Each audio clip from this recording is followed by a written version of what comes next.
Thanks very much. It's great to be here, and it's great to see such a great crowd.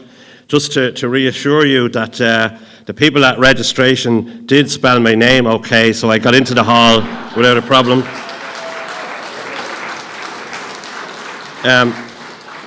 While I'm fáilte chomh Cllr go bhaile Cllr ach go háirithe na daoine sin a tháinig anseo ó Palestine hain agus buchas as an fáilte for mise nuair a bhí mé ann.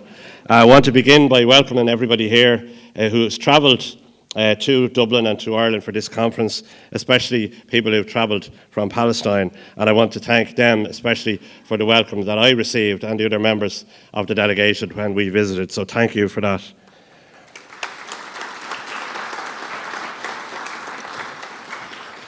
On behalf of the people of Dublin, I'm honoured to open this historic Palestinian Freedom Conference, where leading experts, activists and human rights defenders will give us the benefit of their knowledge and experience so we can be better prepared and equipped to help the indomitable Palestinian people to carry on their struggle for justice, equality, freedom and freedom from Israeli apartheid.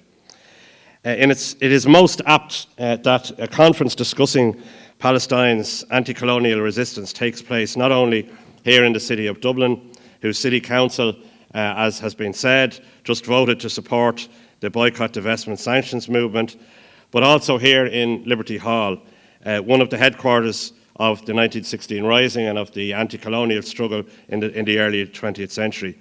And also today is the anniversary, the 12th of May, of the execution of one of our great revolutionary leaders, James Connolly, who, as well as being an Irish Republican and a socialist, was a great internationalist. And I have no doubt that were he in Dublin today, he would be here with us. I welcome our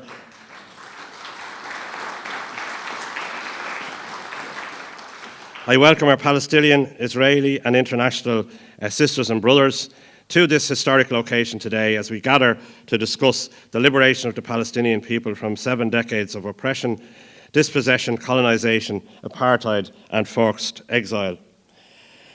The lineup of speakers is truly impressive, and I want to commend the organisers for that, and it provides a rare opportunity to have so many talented and dedicated people together under one roof, and there's much that we can and should learn from them.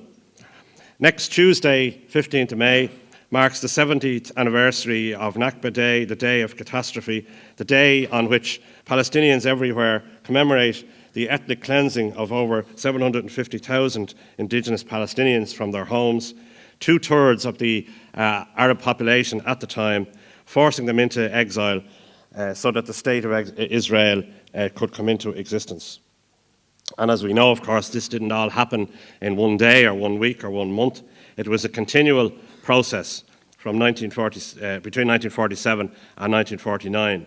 And indeed, as the conference theme makes clear, the Palestinian catastrophe is an ongoing process to this day, 70 years later. And indeed, as I witnessed in the few days that I was in Palestine, because as I have said to people, that was the first visit I paid there, but it was very clear that the people of Palestine are living in an open prison, a place where they are continually subject to repression, to displacement, and indeed to death, as we have seen so tragically in the past few weeks.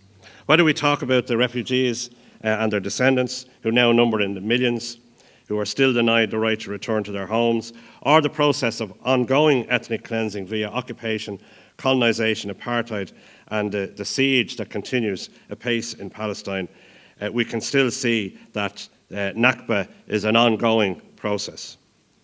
With that backdrop, I want to thank in particular BADIL, the Resource Centre for Palestinian Residency and Refugee Rights, co-sponsors of this event, for their unceasing work in documenting and advocating for Palestinian refugees. It's fitting that Lubna Shamali from BADIL will give the first presentation of today's conference, and that she will be joined by Eltan Aparico, an Israeli who advocates for the Palestinian right of return via the Decolonizer project. And apologies for the pronunciation of the names. I should know better, given my experience. A Palestinian and Israeli discussing decolonisation is a microcosm of what I'm sure we would all love to see, a hopeful vision for the future. And indeed, when I spoke in Ramallah, I made that very point, that here in Dublin we have a very international community. We have, for example, in the City Council, we have an interfaith forum. We have a very strong solidarity movements, such as the campaigns for Palestine. And it's through that type of dialogue, through that type of realism as well, facing up to the reality of oppression and how to overcome it and how to create a lasting peace based on justice, that this is really the way forward. Other speakers over the weekend will include Hareen Zouabi, a Palestinian member of the Israeli Knesset, Jamal Juma, a grassroots activist and trade unionist from Stop the Wall, and Mona El Farah, a doctor from Gaza, who will speak on steadfastness and struggle, Palestinian resistance to Israeli colonialism and apartheid today. We will also hear from Dr. John Reynolds from Maynooth University Law Department about the role, use and misuse of international law in the conflict.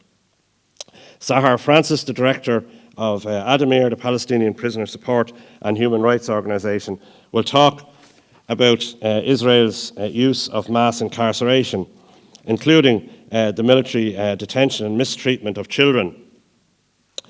Dr. Cllr Haver, a political economist from Israel, will talk about how Israel has turned occupation into a profitable business in the international arms and so-called security market. Ali Aboumina, a renowned journalist and co-founder of the Electronic Intifada website, will deliver a keynote speech tomorrow, which is a comprehensive look at the shifting tides of the politics of the Palestine-Israel issue in today's neoliberal world. And he will make the compelling case for how and why the Palestinian people, with their allies in the international solidarity movement, will win their freedom. To close today's proceedings, renowned Palestinian human rights defender and co-founder of the Boycott, Divestment and Sanctions movement, Omar Barghouti, will speak about the importance of the BDS movement as an inclusive means of international resistance to Israeli apartheid. And just on that, again, when I was in Ramallah, we met with Omar and we met with activists in the BDS movement. And it really did strike us that this movement has inspired particularly young people, I believe, in Palestine on the one hand, and it has also, I think, terrified the Israeli government at its potential. And that was one of the reasons they cited for banning me, as they thought, from Israel. They cited specifically my support and Dublin City Council's support for BDS. So it tells us how powerful that weapon can be in the struggle for lasting peace and justice for Palestine.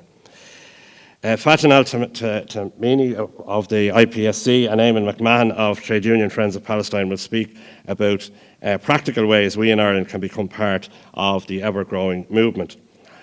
Of course, we've seen in recent weeks, and it was ongoing when I was in Palestine, the slaughter of unarmed Palestinian protesters by the Israeli military in Gaza, demanding the implementation of the rights of return for Palestinian refugees, who make up 70% of Gaza's illegally besieged population. The Irish government has indeed condemned these shootings, but has done nothing to sanction the Israeli state for these crimes. In contrast, I might add, to the expulsion of the Russian diplomat for the alleged poisoning in England. That was done very quickly, but no action was taken against the Israeli state.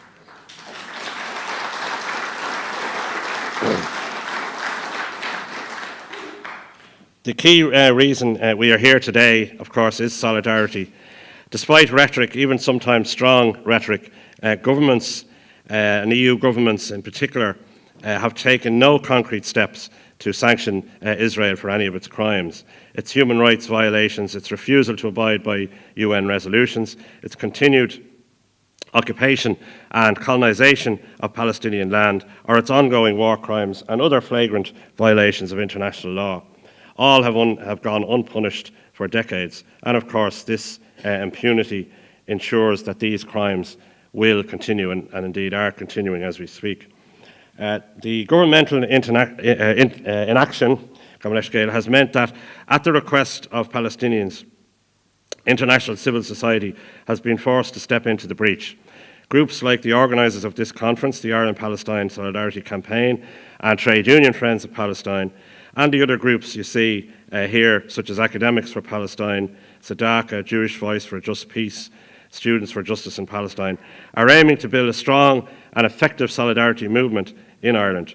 Groups just like them are doing the same internationally, and increasingly this movement has zeroed in on BDS as the key, most effective means of working in solidarity and showing practical support for the Palestinian people. BDS victories have been mounting, and we know that the movement terrifies those who wish to see apartheid continue in Palestine and Israel. We know this because the Israeli state and its lobby groups are pumping untold amounts of money into attacking the BDS movement. They are banning BDS supporters, including both myself and members of the IPSC, from travelling to visit Palestine, trying to force the closure of IPSC and other bank accounts, which is an absolute scandal. And I think all banks should stand up to this bullying and not cave into it, as some of them have done. They are attacking the BDS movement with the vilest propaganda. And I myself was labelled as anti-Semitic because of my attendance at the conference in Palestine. And I have to say that it's a shame and a disgrace to those supporters of the State of Israel who, in my belief, they besmirch the just cause of anti-racism by misusing the term anti-Semitism and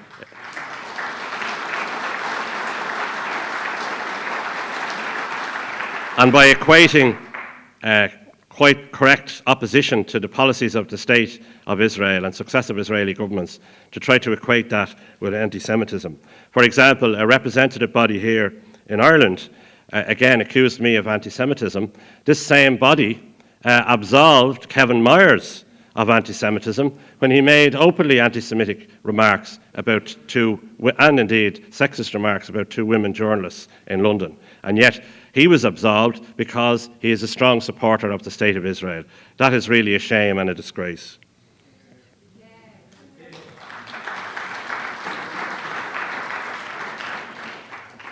The attacks on campaigners and on solidarity campaigners, and particularly on those who support BDS, I believe will not succeed and they will continue to fail. The world's eyes are very much on the injustice, both historic and contemporary, that has been inflicted on the Palestinian people. The movement for Palestinian liberation is growing every day, and as in the struggle against apartheid in South Africa and other struggles before it, it will become, we'll need to create a critical mass. We need to create a movement that will create irresistible pressure on the state of Israel.